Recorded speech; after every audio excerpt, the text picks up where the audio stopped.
uma das coisas que a gente precisa repensar, talvez, na nossa vida, e é um caminho que eu adoro fazer hoje, é de desprescrever remédios.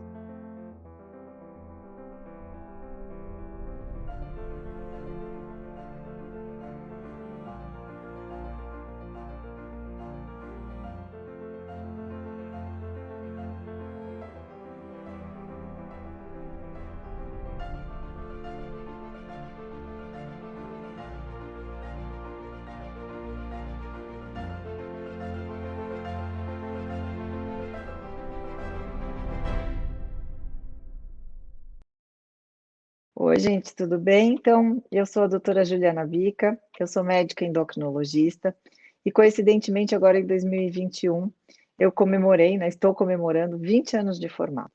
E nesses 20 anos de formado, muita coisa aconteceu na minha carreira. Eu tive uma carreira inicialmente muito tradicional, assim, uma formação muito tradicional na medicina. Me formei em 2001, depois eu entrei na residência de clínica geral, fiz 2 anos de clínica geral, depois segui numa especialidade médica, segui na endocrinologia, terminei endocrinologia, fui fazer uma complementação, né, dentro da subespecialidade de neuroendocrinologia nos Estados Unidos, e aí eu fiquei 1 ano e meio fazendo um fellow research na Columbia University, e voltei para o Brasil, comecei a trabalhar com pesquisa clínica, e comecei a trabalhar com residentes, com médicos residentes em endocrinologia em Curitiba, depois voltei para Florianópolis e comecei o dia a dia de consultório. Desde então, a imensa maioria das minhas condutas, das minhas rotinas mudou. Mudou muito através do momento que eu engravidei. No momento que eu engravidei, que eu tive minha filha, e eu comecei a me preocupar muito mais com a prevenção de doenças, em cuidar da saúde, da melhor forma possível, começando pela questão do parto, dos cuidados de suplementação durante a gestação e depois a amamentação e os primeiros anos de vida. Fui estudar um pouco sobre microbiota intestinal, e isso tudo acabou levando a minha prática, da minha casa, para a minha prática clínica, e eu comecei a me preocupar, então, em tratar menos doenças e cuidar mais da saúde. E foi uma grande quebra de paradigma para uma médica que, como eu, teve uma formação clínica muito tradicional. Porque muitas das coisas que eu aplico hoje, que eu falo hoje no meu consultório, nas minhas redes sociais, elas são bastante diferentes do que os médicos tradicionais saem praticando depois de uma formação tradicional médica, como também foi a minha. Foi no começo bastante desconfortável, foi um movimento desconfortável, mas como todo desconforto na nossa vida, ele pode se transformar numa coisa grandiosa. Como o grão de areia, muitas vezes, é o que é necessário para que se forme a pérola. Então, todas essas transformações que começaram com a maternidade, com a formação da minha família, que começaram dentro da minha casa e que depois eu transformei e transportei para o meu consultório, elas me fizeram crescer muito como profissional, me fizeram crescer muito como ser humano. E hoje eu sou muito feliz praticando uma medicina muito mais acolhedora, uma medicina muito mais voltada para o indivíduo, para enxergar o indivíduo como um todo, e eu vejo mesmo que isso é um movimento que eu acho que não para mais.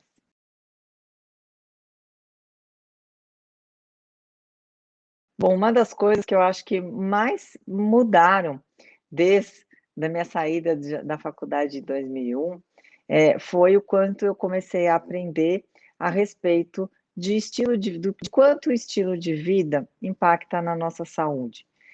Na faculdade, a gente não aprende basicamente nada sobre alimentação saudável, sobre nutrição, a gente literalmente não aprende nada sobre a importância da atividade física, a importância do sono, não aprende nada sobre o quanto o gerenciamento de estresse é importante para a nossa saúde. E foram esses conceitos, são conceitos que eu considero pilares da saúde, que foi o que eu mais tive que aprender na vida depois da faculdade. Nesse caminho, né, nesse caminho de encontro, de reencontro com a medicina, né, porque eu digo que isso é um caminho de reencontro com a medicina de verdade, né, a medicina raiz, a medicina mais clínica mesmo. eu redescobri um amor, né, uma afinidade, uma paixão pelas doenças da tireoide. E por que as doenças da tireoide hoje me interessam tanto, são tão importantes? Primeiro, porque dentre os nossos sistemas hormonais, os hormônios de tireoide são aqueles que definitivamente mais integram, mais comunicam informações para o nosso metabolismo, porque os hormônios são comunicadores. Cada um conta uma história, cada um influencia uma área metabólica do nosso corpo, mas eles todos precisam estar integrados, então a conversa ela precisa acontecer de forma harmônica. Dentre esses comunicadores, os comunicadores tireoidianos, né, os nossos hormônios tireoidianos, a nossa glândula tireoide, que é uma glândula tão pequenininha que está aqui na frente do pescoço, ela é uma das glândulas que mais influencia as atividades metabólicas do nosso corpo. Então, desde o crescimento do fiozinho de cabelo que a gente, primeiro fiozinho de cabelo aqui da nossa testa, até a pontinha da unha do pé, os nossos hormônios estão sendo, os nossos hormônios tiroidianos estão sendo importantes. Então, é uma glândula que integra demais as mensagens do nosso estilo de vida para a nossa saúde. Tudo que a gente fizer de ruim no nosso estilo de vida vai afetar a saúde da nossa tireoide. Tudo que a gente comer errado afeta a saúde da nossa tireoide. Dormiu mal, afeta a saúde de tireoide. Estresse afeta a saúde de tireoide. Toxinas ambientais afetam demais a saúde da nossa tireoide. Então, ela é, de alguma forma, um grande termômetro do estilo de vida que a gente tem, se ele é saudável ou não é saudável.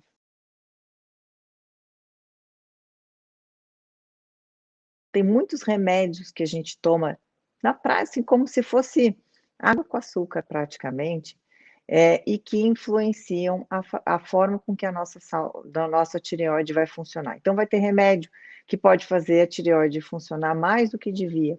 Vai ter remédio que pode fazer a tireoide funcionar menos do que devia. Vai ter remédio, por exemplo, como os anticoncepcionais, que vai fazer com que os hormônios de tireoide sejam transportados de forma inadequada na corrente sanguínea. Quando a gente se forma na faculdade, vai começar nossos primeiros atendimentos, nossos primeiros plantões, uma das coisas que os médicos mais aprendem, querem aprender é dose de remédio, receita, posologia. Eu tinha lá atrás, né, 20 anos atrás, eu tinha caderninho, assim, sabe, caderninho escrito, né, como tratar febre, como tratar pneumonia, como tratar hipertensão, como tratar infarto, tinha tudo ali anotadinho. Hoje todo mundo tem isso de forma digital, mas naquela época a gente tinha anotadinho, assim, numa caderneta. E a gente sentia uma necessidade, assim, de ter aquilo tudo decorado na cabeça e tal. E ao longo da nossa, pelo menos da minha vida como médica, eu cheguei em épocas fazer receitas de remédio de 2 páginas, tá? De 2 folhas de remédio, por exemplo, pega um paciente com hipertensão, com diabetes, com colesterol aumentado, que tem gastrite, que tem refluxo, ele vai sair ali com 3, 4, com 2, 3 páginas de remédio, fácil, fácil, porque normalmente a gente não gasta um tempo, não gasta no bom sentido, não, um tempo com essas pessoas para explicar, olha, se você comer diferente, talvez você tome menos remédio, se você dormir mais cedo, praticar atividade física, parar de fumar, se você perder peso, né? Então, todas essas coisas que a gente muitas vezes deixa de fazer no consultório por falta de tempo, ou por falta de formação, de fato, vai fazendo com que as pessoas tenham, muitas vezes, assim, fiquem empilhando uma doença crônica em cima da outra doença crônica. E muitos desses remédios, eles vão afetar demais a saúde da tireoide. E aí a gente acaba tendo que ganhar um outro remédio nessas páginas de receitas, que é o hormônio de tireoide. Para vocês terem uma ideia, nos Estados Unidos, os hormônios de tireoide estão entre os 5 principais remédios mais prescritos. Então, é a terapia hormonal mais usada, né? A disfunção hormonal mais comum na nossa prática clínica, infelizmente, é o hipotiroidismo, né? A diminuição da produção dos hormônios de tireoide. Isso provavelmente poderia ser evitado se a gente tivesse uma vida mais saudável. Então, uma das coisas que a gente precisa repensar, talvez, na nossa vida, e é um caminho que eu adoro fazer hoje, é de desprescrever remédio. Se a gente for acompanhar a linha do tempo do processo de saúde e doença das pessoas, a gente vê que, mesmo não se cuidando muito, a maioria de nós com 20 anos não vai ter doença crônica. Mesmo não se cuidando tanto, a maioria de nós, até uns 30 e poucos, 30 anos, não vai ter doença, né? Então não vai ter grandes consequências de um estilo de vida não saudável. Acontece que quando começa a chegar os 40, 45 anos, a gente começa a viver mais as consequências de um estilo de vida que não seja saudável. Então, se a gente for ver em que fase da vida as pessoas mais começam a ter doença, é de fato a partir de 40, 45 anos, nas mulheres, principalmente ali no período perimenopausa. Então, é justamente nessa faixa etária que a gente vai começar a ter mais consequências da nossa saúde relacionadas a uma vida que não tenha sido saudável. Só que sempre dá tempo de mudar. Uma das coisas mais importantes que a gente precisa entender é que cada vez a gente tem vivido mais. Então, os dados, as estatísticas têm mostrado que as pessoas no mundo inteiro estão vivendo mais tempo.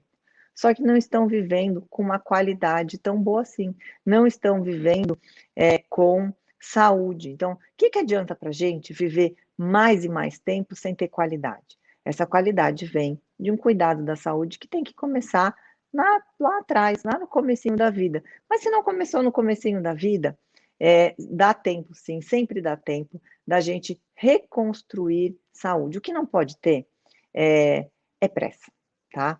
Porque, às vezes, o que eu vejo as pessoas no consultório, assim, chegam com 40 e poucos anos, ou 50, com problemas importantes para a sua saúde, e acho que em um mês, em 2 meses, vão estar zero bala, que vão estar completamente recuperados, e não é assim, gente.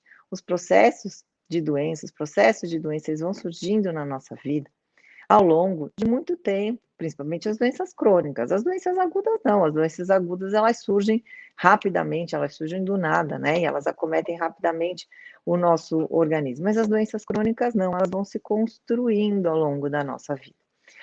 Se a gente tiver paciência e compreensão da importância que tem fazer isso em qualquer momento da vida, em qualquer idade, com 80 anos, com 90 anos, eu garanto para vocês, ainda vai valer a pena.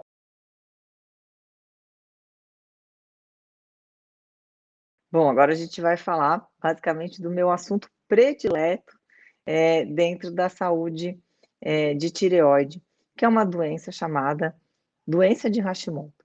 Vocês viram que eu não falei tiroidite de Hashimoto, porque eu tento, nos meus cursos, nas minhas aulas, nas minhas redes sociais, até evitar falar tiroidite de Hashimoto, porque isso gera a impressão nas pessoas de que isso é uma doença tiroidiana. E, na verdade, não é uma doença tiroidiana.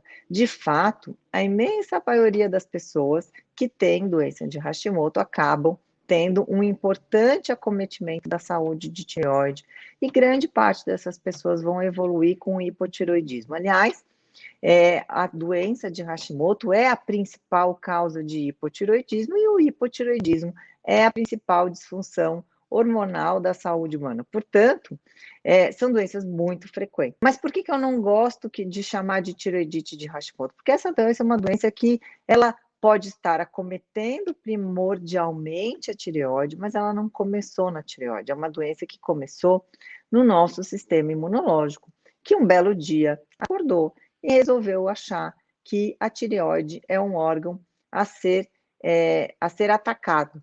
E aí, as próprias células do nosso sistema imunológico, os nossos anticorpos, começam a atacar, a destruir o tecido tiroidiano. Essa é a disfunção, mãe, essa é a raiz do problema.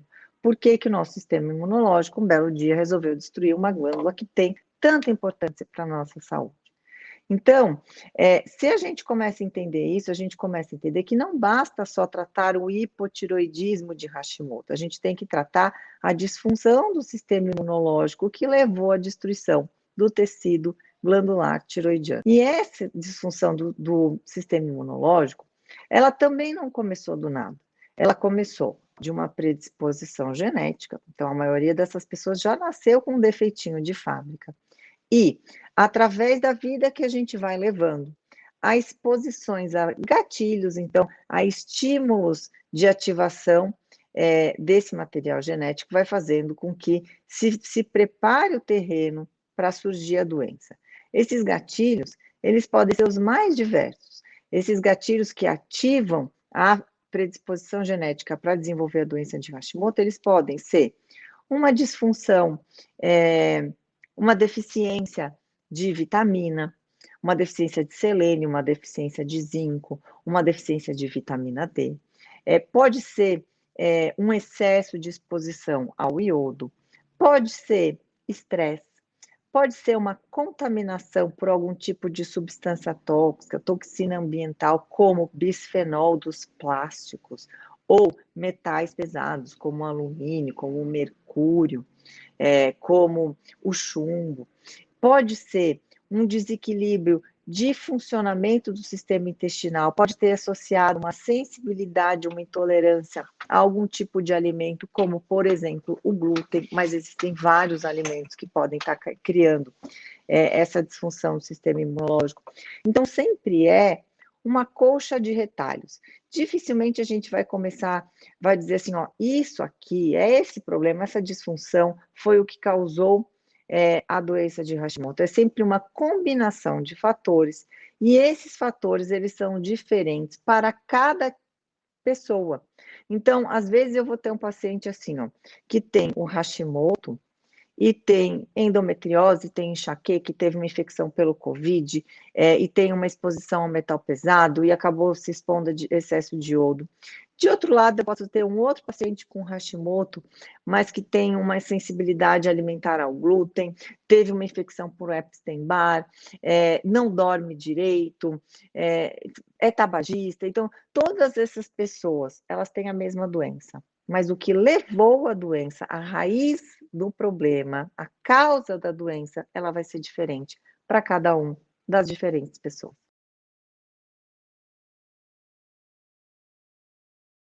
O que tem se observado é um crescimento muito importante das doenças de tireoide, principalmente da doença autoimune de tireoide, que é a doença de Hashimoto. Por exemplo, não é só que a gente está vendo um aumento do número de casos, a gente está observando uma mudança de característica.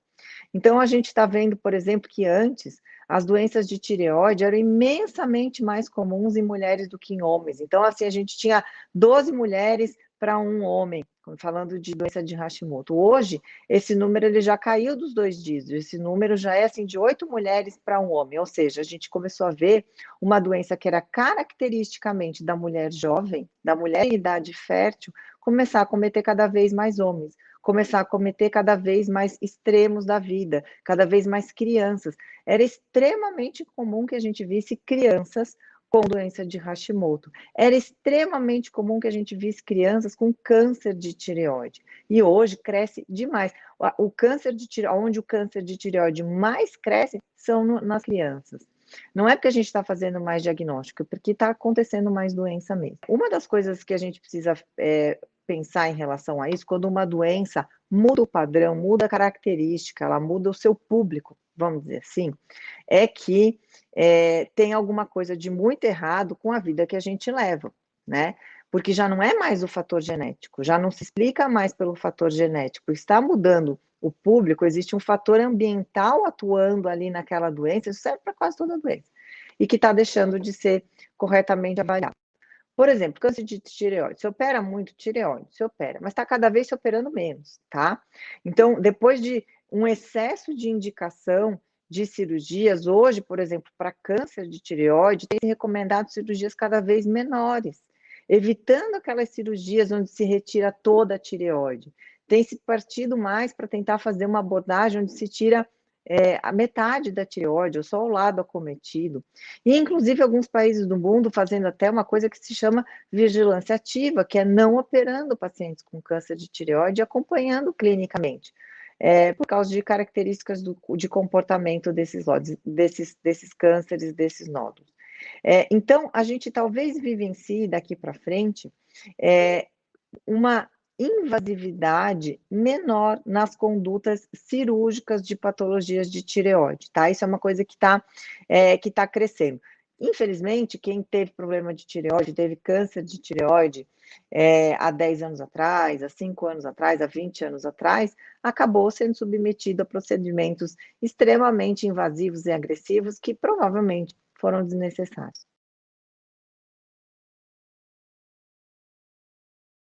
Uma das coisas mais difíceis que a gente devia ser fácil, tá, mas é extremamente difícil, é a gente fazer, o a correta adequação da reposição hormonal. Eu garanto para vocês que isso é a parte mais complexa das terapias hormonais, tá, porque nós estamos falando de uma doença extremamente comum. Então não é tão fácil assim repor hormônio de tireoide. Antigamente, vamos voltar no tempo para poder entender isso. Antigamente, os primeiros casos que foram descritos de hipotireoidismo, eles eram tratados com transplante de tireoide de cadáver, com extrato de tireoide animal, que era oferecida de forma endovenosa ou via oral para esses pacientes. E não se sabia, não existia exame de sangue. Os exames de sangue para avaliar a adequação de tratamento, eles começaram a surgir muito depois. O primeiro caso descrito na literatura médica de hipotireoidismo, ele data do final de 1800, no início lá de 1909, mais ou menos. A partir daí, cada vez mais a gente tem tentado entender o que é tratar adequadamente um paciente. Então, lá atrás, quando não existiam os exames de sangue, se usava parâmetro clínico, né? Então, se a pessoa estava se sentindo melhor, se o metabolismo dessa pessoa já estava funcionando adequadamente, tinha um marcador naquela época que chamava a proteína ligadora do iodo, mas não existia um parâmetro muito fiel de função tiroidiana, né, de dosagem de hormônio de tireoide. Dosar hormônios de tireoide é um procedimento moderno na medicina, isso começou a ser feito, para vocês terem uma ideia, a partir de 1960, 1970, então é jovem, né? A partir dessa descoberta da dosagem dos hormônios de tireoide, se deixou um pouco os parâmetros clínicos que foram usados durante 100 anos. Se deixou um pouco os parâmetros clínicos para usar de forma restrita parâmetros laboratoriais. De forma que a maioria das pessoas que têm o hipotireoidismo sabe que o médico vai lá e pede o TSH, o T4 livre, às vezes o T3, na grande maioria das vezes não. Então, basicamente, a gente fica ali com a avaliação de TSH e de T4 livre. E é considerado adequadamente tratado aquela pessoa que tiver num nível de TSH XYZ. Só que a verdade é que esses parâmetros laboratoriais, eles falham também. Esses parâmetros laboratoriais nem sempre são tão precisos assim, nem sempre indicam que a pessoa está adequadamente tratada. E aí é onde mora o problema, porque se a pessoa não está adequadamente tratada, se ela não está com seus parâmetros metabólicos normalizados, com a sua função tiroidiana dentro da célula, funcionando dentro do jeito que é para funcionar, então não funcionando de forma ótima, a gente não funciona bem, a nossa saúde não vai bem. A nossa saúde cardiovascular, a nossa fertilidade, nosso ciclo menstrual, o funcionamento do nosso cérebro, nosso funcionamento metabólico. Então, acaba cometendo toda a nossa saúde, pelo simples fato de que se usou excessivamente um parâmetro laboratorial e se deixou de lado os parâmetros clínicos que sempre funcionaram. Então, no futuro, quem sabe, eu acho que a gente caminha para esse futuro, a gente vai cada vez mais ter biomarcadores, então, marcadores laboratoriais, genéticos e celulares, que vão indicar melhor para a gente o que é de fato estar bem reposto, estar com uma reposição de hormônio de tireoide adequada.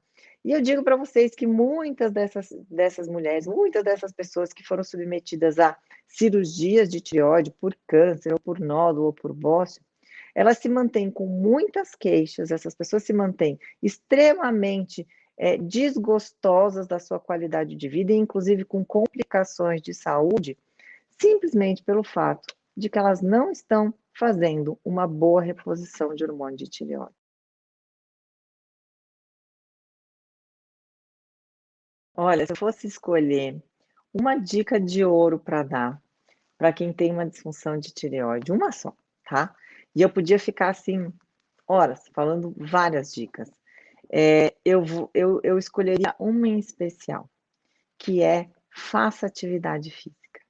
vocês não têm a menor ideia do quanto a prática de atividade física faz bem para a nossa tireoide. Faz bem para a nossa tireoide, faz bem para um monte de coisa, mas para a nossa tireoide, a atividade física é fundamental. Ela melhora a circulação dos hormônios, ela melhora os receptores hormonais. Então, todos os tecidos todos os nossos tecidos corporais, eles se tornam mais sensíveis à ação dos hormônios de tireoide.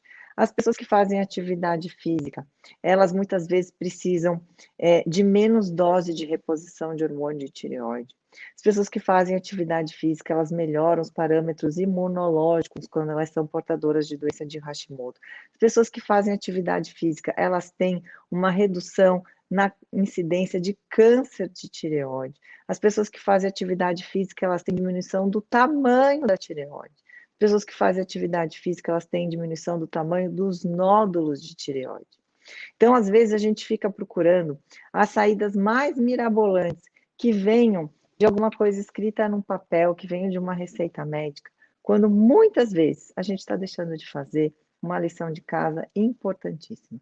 Então, uma das coisas que eu brinco no meu consultório, e quem é meu paciente sabe que é verdade, eu não admito paciente sedentário no meu consultório. Eu não admito que uma pessoa seja portadora de uma disfunção metabólica, seja portadora de uma doença hormonal e que não pratique atividade física. Não tem vez. Não tem vez no meu consultório e não tem vez na saúde. Ai, mas eu não tenho academia perto da minha casa, nem dinheiro para ter academia, né? Todas esses benefícios que eu citei para vocês, eles foram encontrados nos estudos, na ciência, em pessoas fazendo caminhada. Né? Então, você vê que a gente não está falando aqui de fazer crossfit, de correr maratona, de ser um esportista, de um esportista profissional. Eu estou falando de caminhar, de não ser sedentário. Dentre as modalidades de atividade física, que eu acho que mais vão trazer benefício para a nossa saúde hormonal e metabólica, se eu fosse escolher uma, dentre todas, eu diria que principalmente para as pessoas a partir das 40, dos 50 anos e fundamentalmente na terceira idade, a musculação. Eu sou a doutora Juliana Bica e eu acredito numa vida com mais saúde, com menos doença e menos remédio.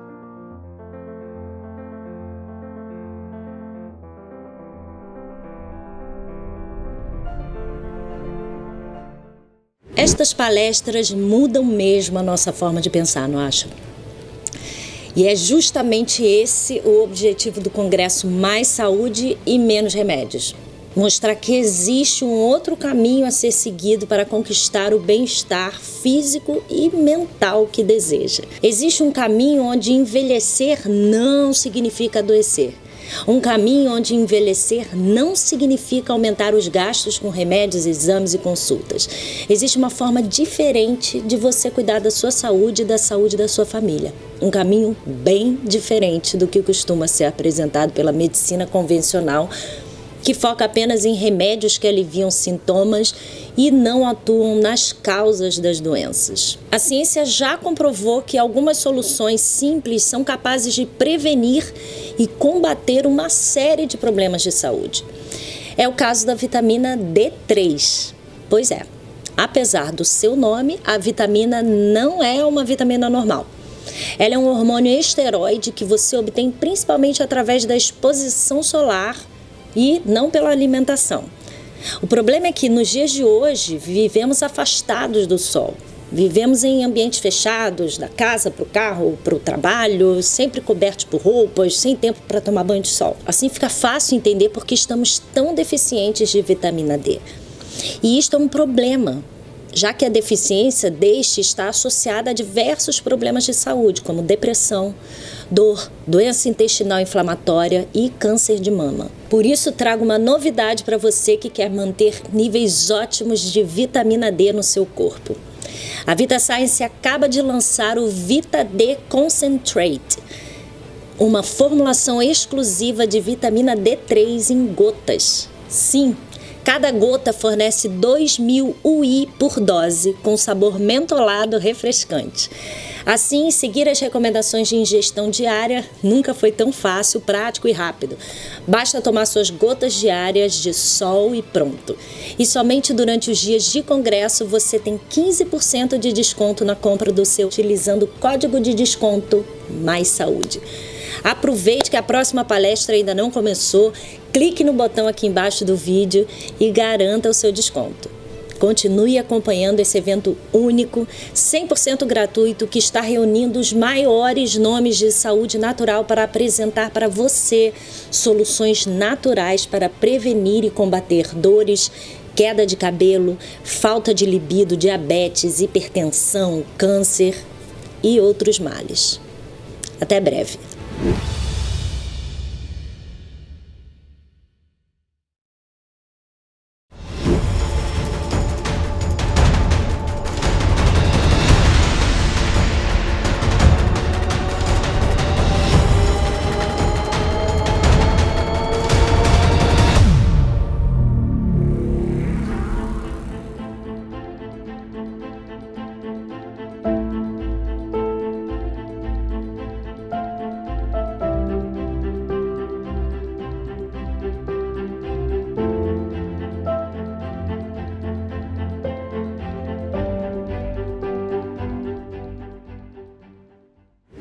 Se você quer ter a resposta certa, que vai te trazer o que você quer, te trazer uma vida realmente abundante em qualquer sentido, você tem que fazer a pergunta certa. Sempre a pergunta certa é por quê? Por que a glicose está alta no sangue? 85 a 90% do aumento da glicose no sangue vem por conta da alimentação, aquilo que você coloca para dentro. E 10 a 15% é de um aumento crônico do hormônio chamado cortisol, que é o hormônio relacionado ao estresse. Tá falando que se eu melhorar minha alimentação, então eu vou resolver o problema, eu vou reverter a diabetes. É isso. Eu vou reverter o triglicérides alto. É isso. Triglicérides aumentado, colesterol ruim aumentado, que o conceito de colesterol ruim vai além, né? Não é só tal colesterol, não é o LDL como julgam ser. O colesterol ruim é o colesterol que está oxidado, que tem um VLDL muito aumentado, um PCR aumentado, enfim. Gordura no fígado. Alzheimer, que é um tipo de resistência insulínica cerebral. Alzheimer está relacionado com esse mecanismo. Obesidade. Câncer. Doenças autoimunes. Doenças cardiovasculares. Tudo isso está associado a essa resistência insulínica que chega a ser o diabetes.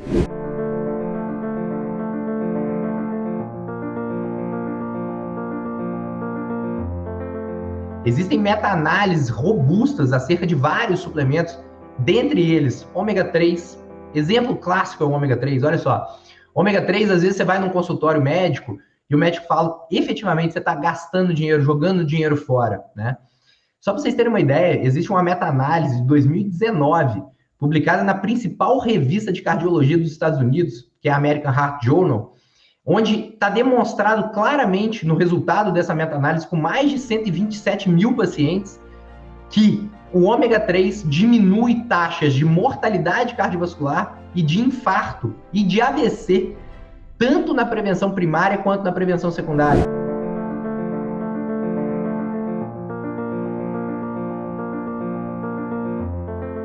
Entrar na maturidade não é sinônimo de envelhecimento.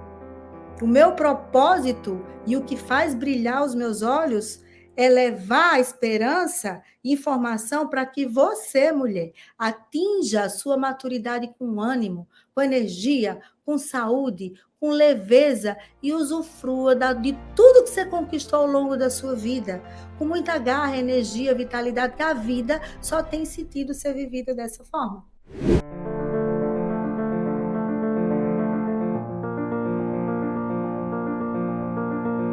Estão fazendo exercício físico resistido, pelo menos 1 a 2 vezes por semana, pegando sol, dormindo 7 horas por noite, pelo menos, bebendo água, se hidratando e comendo proteína de origem animal, a gente já resolve aí grande parte dos problemas. Aí, a pessoa fazendo isso por 2, 3 meses, aí pode ser que ela melhorou muitas coisas e aí está com problema ainda de ereção, está com problema de disfunção sexual, ou ejaculação precoce.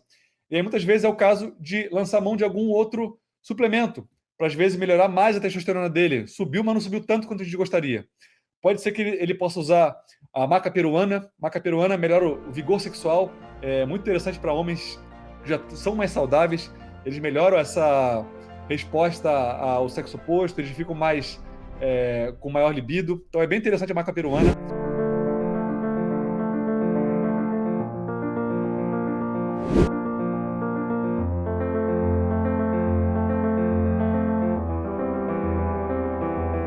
As células do cérebro não necessitam de insulina para que a glicose possa entrar. Então, quando o paciente está com uma resistência insulínica, ele não vai ter a capacidade de permitir que a glicose entre nas suas células. Por quê? Porque a célula já está cheia de glicose. Justamente isso é a resistência insulínica. Porém, isso não vai acontecer no cérebro. A glicose tem livre entrada, livre acesso no cérebro. E isso vai fazendo com que haja um excesso de glicação no cérebro. E esse excesso de glicação, ele gera radicais livres, chamados de AIDs. E isso tudo vai gerando um estresse oxidativo no sistema nervoso central e vai levando a um estado de demência precoce.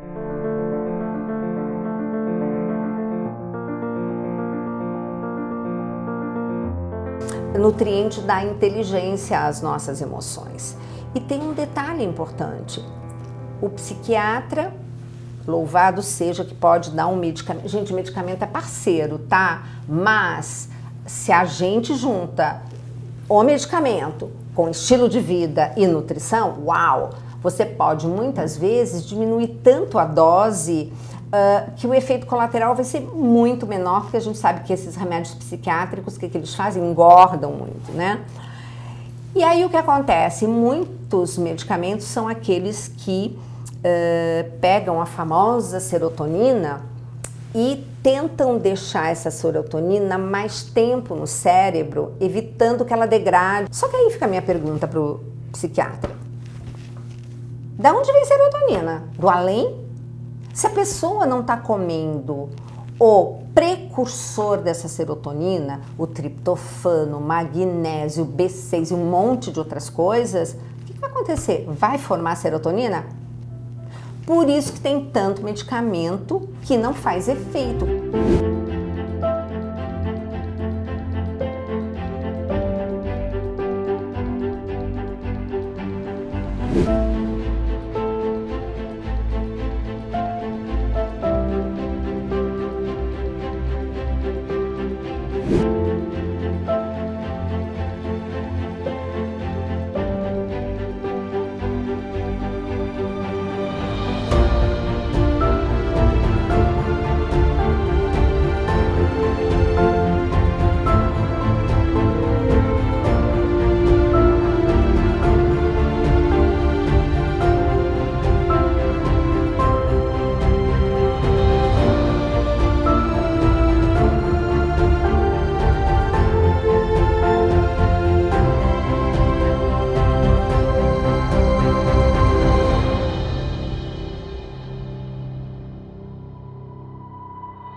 Se você quer ter a resposta certa, que vai te trazer o que você quer, te trazer uma vida realmente abundante em qualquer sentido, você tem que fazer a pergunta certa. Sempre a pergunta certa é por quê? Por que a glicose está alta no sangue? 85 a 90% do aumento da glicose no sangue vem por conta da alimentação, aquilo que você coloca para dentro.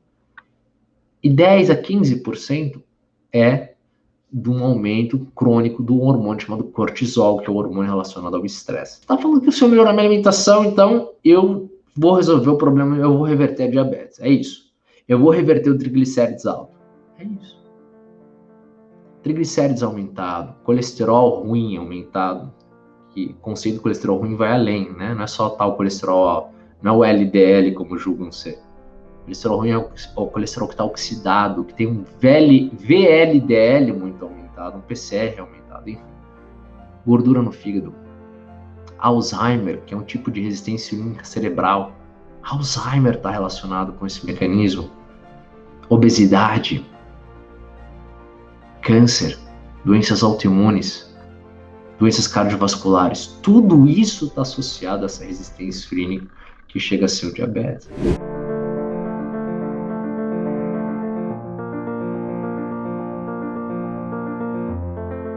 Existem meta-análises robustas acerca de vários suplementos, dentre eles ômega 3. Exemplo clássico é o ômega 3, olha só. Ômega 3, às vezes você vai num consultório médico e o médico fala, efetivamente, você está gastando dinheiro, jogando dinheiro fora, né? Só para vocês terem uma ideia, existe uma meta-análise de 2019, publicada na principal revista de cardiologia dos Estados Unidos, que é a American Heart Journal, onde está demonstrado claramente no resultado dessa meta-análise com mais de 127 mil pacientes que o ômega 3 diminui taxas de mortalidade cardiovascular e de infarto e de AVC, tanto na prevenção primária quanto na prevenção secundária.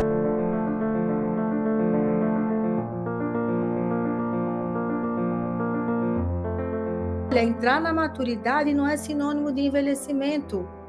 O meu propósito e o que faz brilhar os meus olhos é levar a esperança e informação para que você, mulher, atinja a sua maturidade com ânimo, com energia, com saúde, com leveza e usufrua de tudo que você conquistou ao longo da sua vida, com muita garra, energia, vitalidade, que a vida só tem sentido ser vivida dessa forma.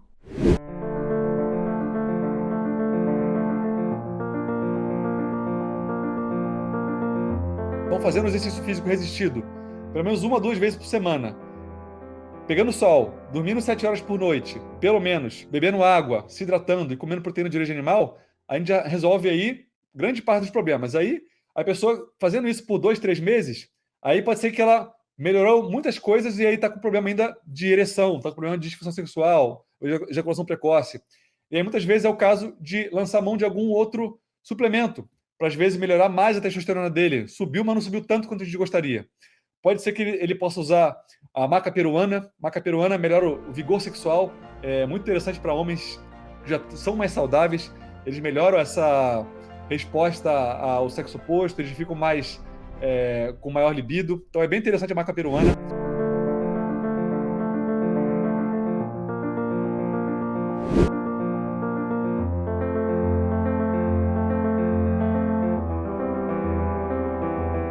As células do cérebro não necessitam de insulina para que a glicose possa entrar.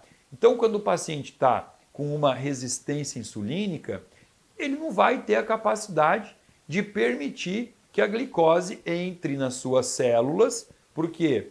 Porque a célula já está cheia de glicose. Justamente isso é a resistência insulínica. Porém, isso não vai acontecer no cérebro. A glicose tem livre entrada, livre acesso no cérebro. E isso vai fazendo com que haja um excesso de glicação no cérebro. E esse excesso de glicação, ele gera radicais livres, chamados de AIDs. E isso tudo vai gerando um estresse oxidativo no sistema nervoso central e vai levando a um estado de demência precoce.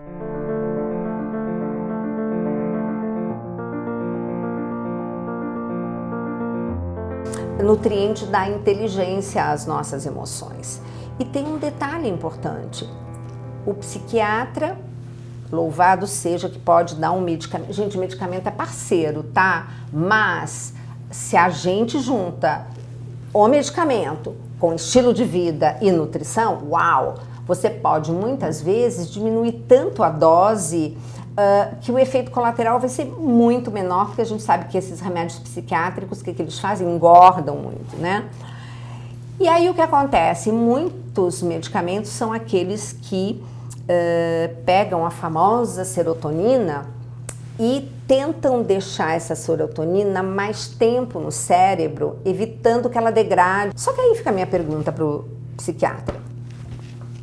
Da onde vem serotonina? Do além? Se a pessoa não está comendo o precursor dessa serotonina, o triptofano, magnésio, B6 e um monte de outras coisas, o que vai acontecer? Vai formar serotonina? Por isso que tem tanto medicamento que não faz efeito.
Se você quer ter a resposta certa, que vai te trazer o que você quer, te trazer uma vida realmente abundante em qualquer sentido, você tem que fazer a pergunta certa. Sempre a pergunta certa é por quê? Por que a glicose está alta no sangue?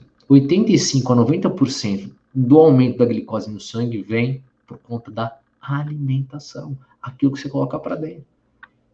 E 10 a 15% é de um aumento crônico do hormônio chamado cortisol, que é o hormônio relacionado ao estresse. Tá falando que se eu melhorar minha alimentação, então eu vou resolver o problema, eu vou reverter a diabetes. É isso. Eu vou reverter o triglicérides alto. É isso. Triglicérides aumentado, colesterol ruim aumentado, que o conceito de colesterol ruim vai além, né? Não é só tal colesterol, não é o LDL como julgam ser. O colesterol ruim é o colesterol que está oxidado, que tem um VLDL muito aumentado, um PCR aumentado, enfim. Gordura no fígado. Alzheimer, que é um tipo de resistência insulínica cerebral. Alzheimer está relacionado com esse mecanismo. Obesidade. Câncer. Doenças autoimunes. Doenças cardiovasculares. Tudo isso está associado a essa resistência insulínica que chega a ser o diabetes.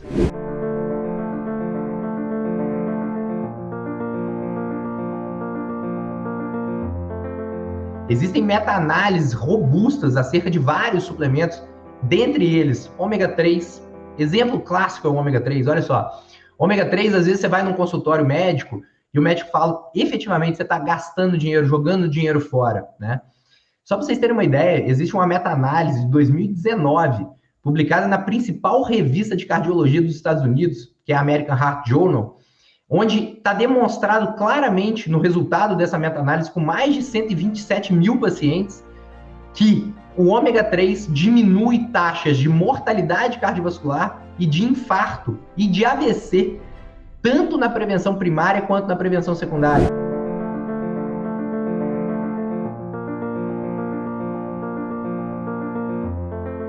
Entrar na maturidade não é sinônimo de envelhecimento. O meu propósito e o que faz brilhar os meus olhos é levar a esperança e informação para que você, mulher, atinja a sua maturidade com ânimo, com energia, com saúde, com leveza e usufrua de tudo que você conquistou ao longo da sua vida, com muita garra, energia, vitalidade, que a vida só tem sentido ser vivida dessa forma.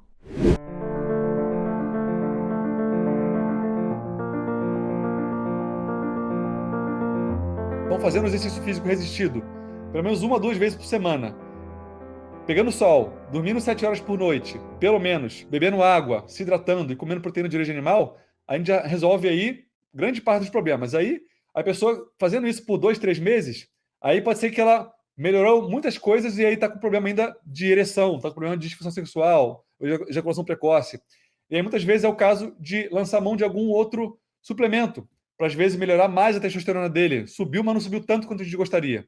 Pode ser que ele possa usar a maca peruana. Maca peruana melhora o vigor sexual.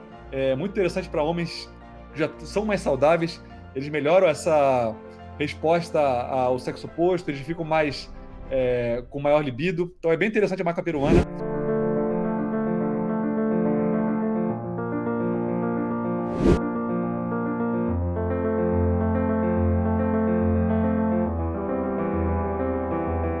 As células do cérebro não necessitam de insulina para que a glicose possa entrar.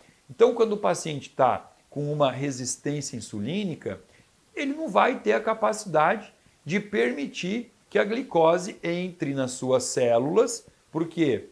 Porque a célula já está cheia de glicose. Justamente isso é a resistência insulínica. Porém, isso não vai acontecer no cérebro. A glicose tem livre entrada, livre acesso no cérebro. E isso vai fazendo com que haja um excesso de glicação no cérebro. E esse excesso de glicação, ele gera radicais livres, chamados de AIDs. E isso tudo vai gerando um estresse oxidativo no sistema nervoso central e vai levando a um estado de demência precoce.